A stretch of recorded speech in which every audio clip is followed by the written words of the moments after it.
Hi అండి. ఈరోజు వీడియోలో సింపుల్గా మష్రూమ్ పులావ్ రెసిపీ చూపిస్తాను. ఎక్కువ మసాలాలు లేకుండా స్పైసీగా చాలా టేస్టీగా ఉంటుంది. ఇంకా కర్రీ కూడా అవసరం లేదండి, అలాగే స్పైసీగా తినేసేయచ్చు. ఈ రెసిపీ ఎలా చేయాలో చూపిస్తారండి. ఈ రెసిపీ కోసం ముందుగా స్టవ్ వెలిగించుకొని ప్యాన్ పెట్టుకొని అందులోకి ఒక పెద్ద సైజు ఆనియన్ని ఇలా పెద్ద ముక్కలుగా కట్ చేసుకొని వేసుకోండి. అలాగే స్పైసీ కోసం 4-5 పచ్చిమిర్చి, ఒక 7-8 వరకు జీడిపప్పు వేసుకొని వీటన్నింటిని దోరగా వేయించుకోవాలి. మీరు పచ్చిమిర్చి స్పైసీగా ఉండేటి తీసుకోవడానికి ట్రై చేయండి, స్పైసీగా ఉంటేనే బాగుంటుంది.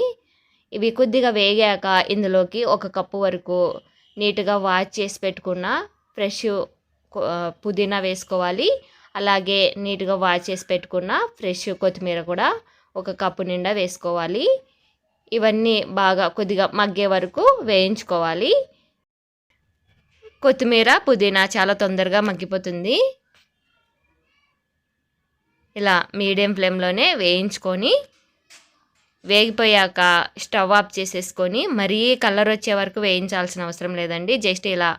జస్ట్ లైట్గా కలర్ వచ్చే వరకు వేయించేసుకొని స్టవ్ ఆఫ్ చేసేసుకొని దింపేసుకొని పక్కన పెట్టుకోండి. అవి పూర్తిగా చల్లారాలి.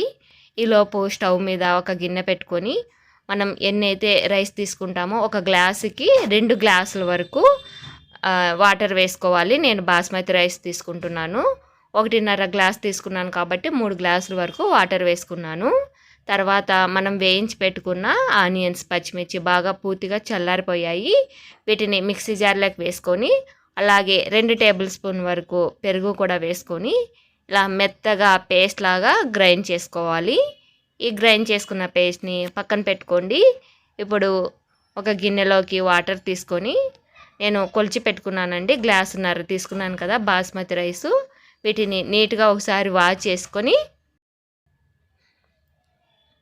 ఇవి మునిగే వరకు వాటర్ వేసి పెట్టుకోవాలి. నెక్స్ట్ స్టవ్ మీద ఒక బాండిల్ పెట్టుకొని మనం బిర్యానీ కానీ పులావ్ చేసి బాండిల్ పెట్టుకొని అడుగు మందంగా ఉండాలి. ఇందులోకి పోపు కోసం ఆయిల్ వేసుకోవాలి. 2 బిర్యానీ ఆకు, 1 ఆనియన్ ఇలా చాలా సన్నగా చాప్ చేసుకొని వేసుకోండి. తర్వాత మసాలా దినుసులు ఉంటాయి కదా, బిర్యానీ మసాలా, ఇలాచి, చెక్క, లవంగ అవి వేసేసుకొని తర్వాత కొద్దిగా కరివేపాకు వేసుకొని లైట్గా వేయించేసుకోండి.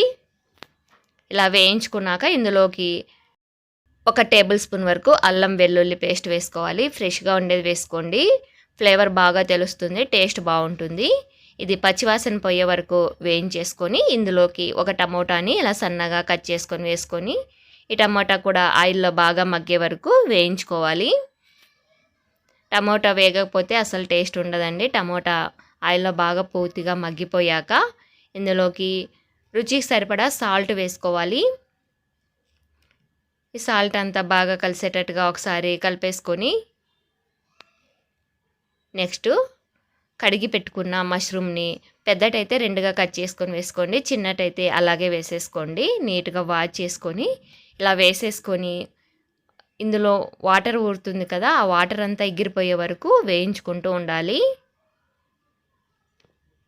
మనకి మష్రూమ్లో నుంచి ఇలా వేయించేప్పుడు వాటర్ ఊరుతుందండి. ఆ వాటర్ అంతా ఇలా బాగా మగ్గిపోయే వరకు వేయించుకోవాలి. అప్పుడు మనకి మష్రూమ్ టేస్ట్ బాగా తెలుస్తుంది. ఇలా అంతా వేయించుకున్నాక ముందుగా పేస్ట్ చేసి పెట్టుకున్నాం కదా మనము, ఆ పేస్ట్ని ఇందులోకి వేసేసుకోవాలి. ఇలా 2 నిమిషాల పాటు బాగా వేయించుకొని ఆయిల్ పైకి తేలే వరకు కలుపుకుంటూ ఉండాలి. తర్వాత మనం కడిగి పెట్టుకున్న బాస్మతి రైస్ని వాటర్ తీసేసుకొని ఇందులోకి వేసుకోవాలి. ఇలా ఒకసారి జస్ట్ అంతా కలిపేసుకోవాలి.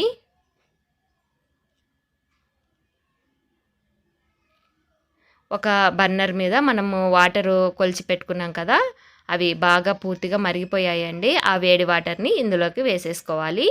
చెప్పాను కదా, 1 గ్లాసుకి 1 గ్లాస్ రైస్కి 2 గ్లాసులు వాటర్ చొప్పున మనం వాటర్ని మరిగించుకొని ఇలా వేసేసుకొని అన్నీ ఒకసారి బాగా కలిసేటట్టుగా కలిపేసుకొని క్యాప్ పెట్టుకొని బాగా పూర్తిగా వాటర్ అంతా ఎగిరిపోయే వరకు ఉడికించుకోవాలి. అంతే అండి. లాస్ట్లో మనం స్టవ్ ఆఫ్ చేసేసాక ఒక 5 మినిట్స్ పాటు అలాగే క్యాప్ పెట్టేసి ఉంచి తర్వాత చూస్తే మనకి చూసారు కదా చక్కగా మష్రూమ్ పులావ్ రెడీ అయిపోయింది. మనం ఎప్పటికైనా బిర్యానీ స్టవ్ ఆఫ్ చేస్తూనే కలపొద్దండి. ఒక 5 మినిట్స్ పాటు అలాగే పెట్టామంటే మంచిగా సెట్ అవుతుంది. చూసారు కదా, చాలా టేస్టీగా ఉంటుంది. స్పైసీగా, ఎక్కువ మసాలా లేకుండా చాలా చాలా సింపుల్గా ప్రిపేర్ చేసుకోవచ్చండి. మీరు ఈ వీడియో చూశాక ఇలా ఒకసారి ట్రై చేసి చూడండి. ఎలా వచ్చిందో మీ ఫీడ్బ్యాక్ని నాకు కామెంట్లో చెప్పడం మర్చిపోకండి. అలాగే మీకు రెసిపీ నచ్చినట్లయితే లైక్ చేయండి, షేర్ చేయండి. ఫర్దర్ వీడియోస్ కోసం మన ఛానల్ని సబ్స్క్రైబ్ చేసుకోండి. Thanks for watching.